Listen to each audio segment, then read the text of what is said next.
Hey guys, welcome back to another video. Sorry about my mic quality. I am in the process of getting a condenser microphone. But we're going to keep this video short. This is a 2019 gaming PC under $700. It's around $596. I usually take off rebates because rebates, not everyone does them, or mail-in stuff where you mail part of your order and you get money back. I don't normally put that in because not everyone does that, so I'm going to keep this as pretty realistic as possible. We're going to keep this video short, and to start off, we're going to start with the Ryzen 5 2600. It is a 6-core 12-thread processor, stock at 3.4. It turbos to 3.9 gigahertz, and its maximum memory support is about 2933. If you want to, you can wait until the new Ryzen line, like the Ryzen 3 series CPUs come out with the 7mm architecture, I believe what it was. At the, I can't remember what show it was on YouTube. AMD showed off a 8-core processor with an 8-core die that looked like it could fit another 8 cores in there. So you guys may want to wait, but if you don't want to wait and you're eager to build a PC, well, I encourage you that this is the PC for you. This processor, like I said, 6 cores, 12 threads.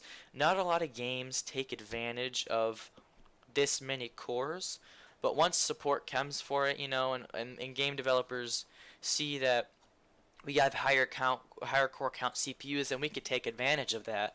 It'll really help performance. This is also a good editing and recording CPU. I currently just got this CPU today at the time of this video, and so I thought I'd make a video with it in here.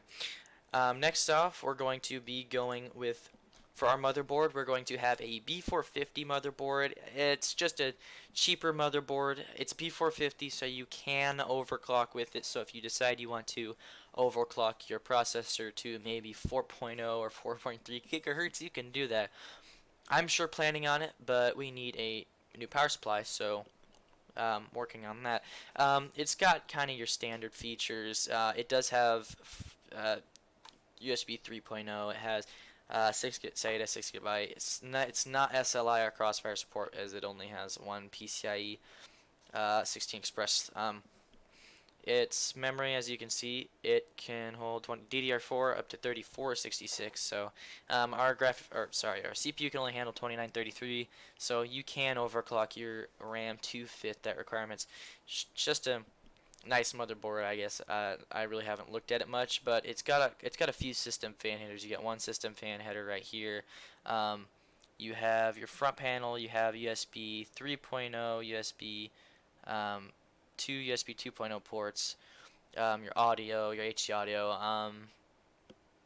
Looking around here, we only have one system fan header, but don't let that discourage you. You can always get a splitter, or you can pay about an extra few bucks and get a different motherboard. But this one's just to do the job until you can save up enough money to get another one. Next off, like I said, it's just a simple motherboard. You can overclock with it. Has onboard Ethernet. It does not have onboard Wi-Fi, so don't get this if you are looking for Wi-Fi. For RAM, it's just an 8 GB stick of DDR4 2400 memory. It's $37. I'm not gonna say you can trust this, but it's cheap RAM. If it doesn't work, you can always send it back. But this person had something about his PC wouldn't post, but I don't know.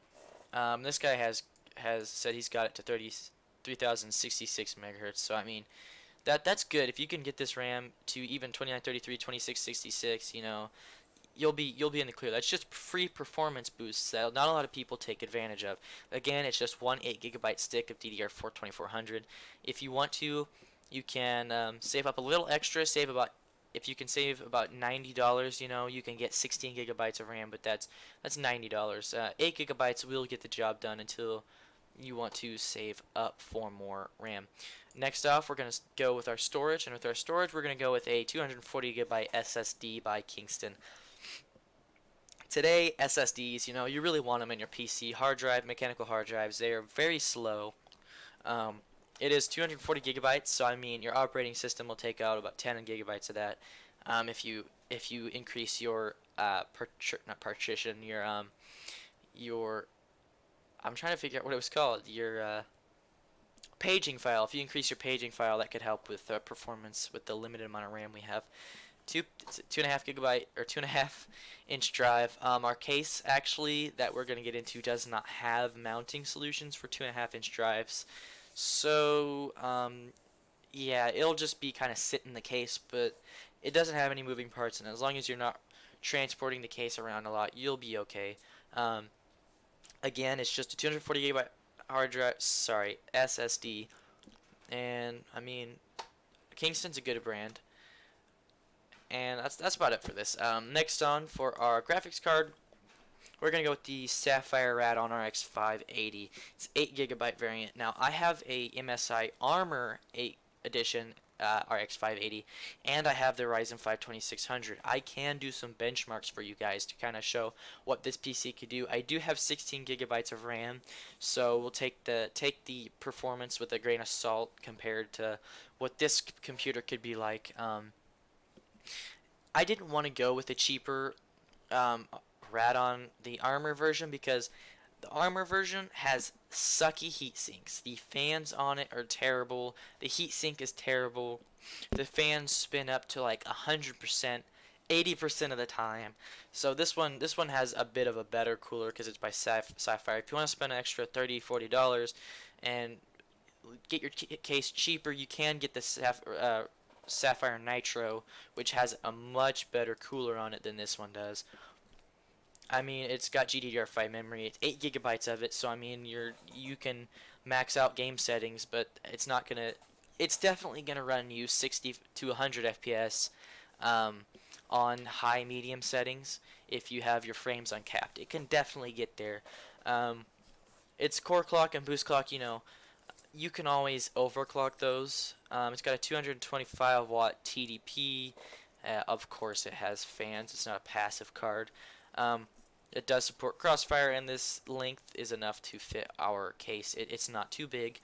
That's about it for the graphics card. RX 580s are I'd say they're kind of the king of budget graphics cards right now, unless you want to spend a little bit more and get the GTX 1660. Yeah, that rolls off the tongue. That's about it for our graphics card. Moving on to the case. I wanted to use this case in my build. I never got to, but I didn't want to go on a really, really cheap case because the cheaper cases are more compact and don't have enough airflow. And this one, Thermaltake, is really good, has really good cases with airflow. As you can see, it's just a normal case. It's a micro ATX mid-tower case. It comes with one exhaust fan, which if you actually one exhaust is actually good. It's not the best. You could have an intake fan, but if you want to spend $10 and get yourself another few fans, you can totally do that. You can also put the power supply facing up to where the fan sucks heat out of the case, so you can also do it that way. That's another way I recommend if you don't want to spend money on your extra fans. It's a pretty sleek case. It does have one front USB 2.0 and one 3.0, and it does have a power headphone jack and a microphone jack and a LED indicator. On the bottom, it does have a removable dust filter for your power supply. Yeah, there's the back. There's your I/O. There's your graphics, your expansion slots, and power supply spot. It does have some extra vents, for airflow. Side panel. That's the interior case. See, it actually has a 5.25 inch drive, so if you do want a CD drive or a ROM drive in there, you can throw that in there. It has, I think it has a support for a radiator up there. I'm not sure. You get two 3.5 inch drives, I believe. 3.5 inch, if that's what hard drives are these days.